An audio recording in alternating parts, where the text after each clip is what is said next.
Eric Keller here with Enthusiast Auto Group. We're in EAG's workshop number 2, and today we have an E36 M3 takeover. This invasion of M3s have come to us from many different angles, both for the Rejuvenation program, but also some new cars to market. We have 5 lightweights in the building today, which I think is more E36 M3 lightweights that have been in a workshop since probably the PTG days when Tom Milner was putting the stickers and all the other GT components on the cars prior to delivery to the dealers. These lightweights have obviously no shortage of media attention here in the last couple weeks with the sale of the 5 Paul Walker cars at Barrett-Jackson for some pretty staggering prices, and it's obviously brought a lot of M3 lightweights out of the woodwork. A couple more have popped up and have sold since then. And 2 of these cars are new to market. This is an EAG first look for these cars. They're not yet advertised anywhere. One's a repeat visitor, the other is a new arrival, first-time visitor. And then we have a lot of M3s in for the Rejuve program, a lot of cars in general, but today a lot of E36 M3s. Some have just been purchased and others have been owned since day one. And ensuring that these cars go through this program and get everything that we are doing to the inventory that we're bringing to market and done to a really high standard is what our workshop is here to do, and what EAG is focused on here and has focused on really for the last 20 years. And bringing these cars to effectively new condition for a second time in life is what we've frankly gotten really good at doing. And again, these cars are very, very special to so many people, and I can tell you 2 people specifically these cars have meant a lot to over the years are these 2 young guys. This is Evan and I, circa late 90s. This is in our parents' driveway with a pair of 95 and a 93 325 IS. Neither of our M3, but looking at them outside of the mirrors, you'd think they're M3s given all the upgrades that we put on them with the clear lenses and the lightweight wheels and suspensions and all the cool stuff that a lot of other enthusiasts did back then when we were just kind of coming up. And now since then we've had M3s, M5s, new ones, all kinds of other M cars since then. And I think for a lot of people that the relationship started with the E36. BMW made a whopping 42,000 and change E36 M3s with 26,672 of them coming to the North American market, 126 or so in this lightweight trim. But BMW was selling a lot more of these in the North American market than they were in Europe. And I remember Eric Wensberg, the M brand director at the time, telling the story of Europe selling 400 of these a year and North America selling 400 a month. Automobile Car of the Year, first time BMW had ever won Car of the Year was with the E36 M3. This lightweight is a new arrival. It's the first time we've owned this car. We'll spend a couple weeks going through every last little detail and ensuring that the finished product is up to the EAG standard, and then bring it to market through the website and all the other mediums. 22,000 miles, and is an all numbers matching car. It's really a cool story. The previous owner and I have been in communication since 2016. He is the operations manager at a Lamborghini dealership in Texas. And he just wasn't ready to sell it for the longest of time, but we stayed, I stayed persistent. And eventually we did the deal. The car is really in great shape. It's had some modifications at some points in its life. It's all stock today, and we're going through and making sure that everything's up to torque spec. I mean, every last detail. And our team, Johnny here, hi Johnny, is very detail oriented, and he writes a heck of a list. I mean, a heck of a list. This lightweight, 6 pages. And so a lot of guys ask, what is your Rejuve program about? And it's effectively anything that brings that car back to near new condition for a second time in life. There's nothing that we don't do in-house. And it's a case-by-case basis. Obviously, every car has different needs, but some of the cars have all the same needs. So every one of these E36s is getting a cooling system overhaul. Most of them are getting headliners. Most of them are getting the door panels that delaminate, and obviously lots of fluids and filters. And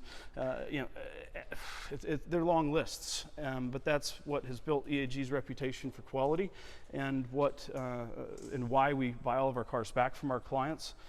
Here's a good example powered by a Red Bull of suspension components, an AC condenser from an E30, all the way up in the dash, clutch, window regulators, you name it, and we will do it. The program is open to any and everybody that has a BMW that they care about. We want to make sure that the cars coming in are ready to benefit from this service, and while we can do it on newer stuff, the E30, 36s, 46s, 39s, even the E90 and E92s, we can write a pretty long list of stuff to improve upon. And here we've got 3 M3s, a 99, another 99, or 95, and then another 99. And we've got every wheel offered during the E36 life cycle in North America. The contours, the double spoke 1s and the double spoke 2s. The stamped motorsport lightweights will be reserved for just the lightweight cars. They were machine finished without the embossment on the standard production option code. The early cars will be a square setup as noted with these DS1s. The early cars, 95, 96, will also have the inverted grills with the protruding side marker there with the mounting brackets, where the later cars have a smooth side marker and a protruding set of grills. The contours were available all the years. On the later cars, they'll have the twist side skirts.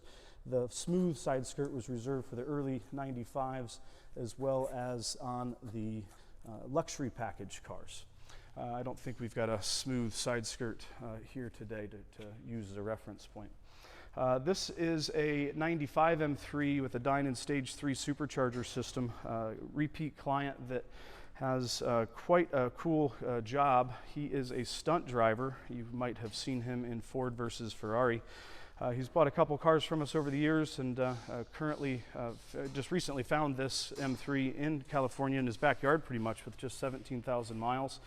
And it's a really great example that certainly is going to benefit from everything that EAG is all about.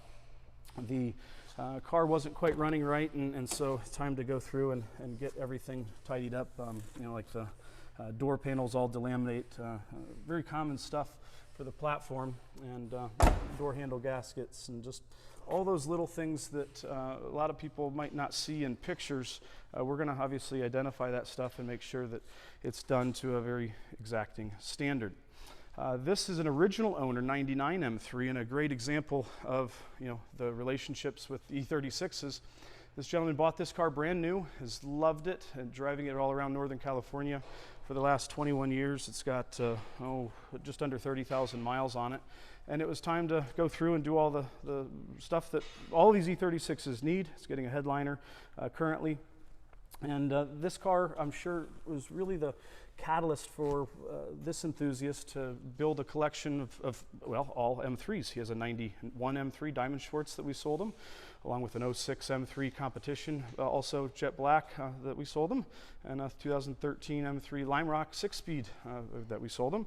And that final year collection of all the M3 coupes is a theme, and frankly would not be the makeup of his stable probably had it not been for the relationship with this 99 M3. The program is open to any car that has just been purchased. This is another recent Bring a Trailer car, as is this silver E36 M3. This is a 99 that has just under 21,000 miles. Pretty recent auction out in Massachusetts. The car's in really good shape. Client in Indianapolis bought it that has bought a couple cars from us over the years. Good car. It's had a little track time, as denoted by the harness bar there by the seatbelt eyelet. But that's what the M3s, did and did very well. This car has had a great life. It's been primarily owned by one guy, and but it's all original. And so, cooling system, bushings, control arm bushings, rear shock mounts, trailing arm bushings. I call that the trifecta of bushings. Power steering lines, valve cover gasket, Vanos rebuild, instrument cluster, bulbs. The pixels on the onboard can check control. The 11 button or the 18 button have pixels that fail. All of these things are very familiar to E36 M3 owners, and are the challenges that come with time and the model, but all of that stuff is remediable. You'll notice a 3-spoke steering wheel on the later cars versus the 4-spoke on the earlier cars. A lot of just little subtle differences throughout the life cycle, but I'm sure a lot of people remember these manual HVAC controllers. I mean, just straight analog, and they make noises when you can hear what's going on. That's a visceral experience that the newer stuff just does not deliver today, and these are really BMW at its very pure analog form, and really just absolutely fantastically fun car to drive. The M3 Lightweights were developed for the Firehawk racing series, raced in GT class. Had quite a great history, won some pretty significant races. The drivers back then, Bill Auberlin and David Donahue and Boris Said, were quite accomplished guys before they came to BMW. Bill Auberlin was maybe a little bit green. And they actually signed this 20,000 mile lightweight, which is the other new arrival that has just returned. We sold the car to a California client, as well as a second California client after that, back in I think 2014 or so. The original owner that we acquired the car from, quite a motorsport enthusiast, so much so that he drove out to Sebring and had Boris Said, David Donahue, Pete Halsmer, Bill Auberlin, the North American president of BMW at the time, all signed the car. And that's definitely one of the cooler things about this lightweight, and frankly, this is one of the coolest lightweights that we've had in the EAG stable. It's hard not to keep this car for that reason, and the relationship that this car has with those drivers. Really a neat thing that not a lot of other lightweights that we've seen would have. Really a great car with 20,500 miles thereabouts. A lot of guys remember that sound.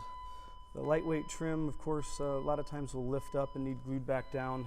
The door panels, again, will get a little bit saggy in these areas, and so we'll replace those. We can actually get those door panels new again from BMW. They're very, very pricey, but that's not really a concern that we have when we're going through these. It's kind of an it is an open checkbook program on the cars that we're selling. Again, the clients sending their cars to us, they're completely in control of all the work and effort, and you have full access to all the EAG resources. We simply provide you with a list of what I have identified to make that car better, and the things that we would do if we were bringing that car to market. And it's up to you to determine how much of it or how little of it you wanted to do. Obviously, if you're sending your car here from out of state, it's here for a reason, and we're not going to miss some basic things. But it's how much does it cost? Well, it depends on what shows up. Some cars, take very little. Some cars can certainly benefit from a whole lot. We can spend $1,000 or we can spend $50,000. It just really depends on how far somebody wants to go. But preserving these cars for the next generation of enthusiasts is very important. These cars certainly have made such a great and positive impression on so many of us that they deserve it, and they've definitely well enough built that, like a tractor, these cars are easy to keep going. I mean, speaking of, this M1 has finally got its parts in from Germany, and it's a really, really cool car, but it's not as complex as obviously the new stuff, and this analog nature this is the grandfather of all the M cars, and this is the original M engine, the M88, and most BMW motorsport engines since then, and down to the inline 6 cylinders that we're using here today, are what they are because of this engine and all of the history BMW has with it, with those 6 throttle bodies and really a high output relative to the displacement.